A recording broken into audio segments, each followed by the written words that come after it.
अजितदादांवरती जी आज तरुण पोरांची जी फळी आहे ही थोडी मानायला लागली थोडी, तर ही पुरी फळी अजितदादांच्या विरोधात जाणार आहे.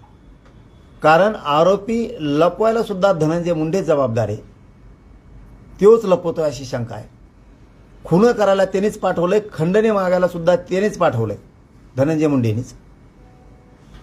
आणि पुरावे नष्ट करण्यासाठी त्यांना मोबाईल सापडत नाही, त्या एकाने कोणातरी घरी ठेवलाय, फेकून काय दिला घरून ठेवला असं पुढं, तो एक आरोपी सापडत नाही. हे साखळी अटक करत नाहीत पूर्ण संघटित गुन्हेगारीची.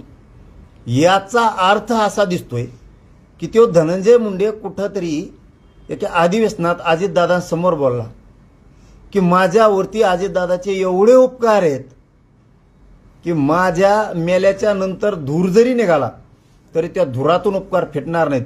याचा अर्थ आम्हाला आता असा संशय यायला लागलाय अजितदादाला सुद्धा काही गोष्टी माहीत असून ते पाठराखण करतात की काय.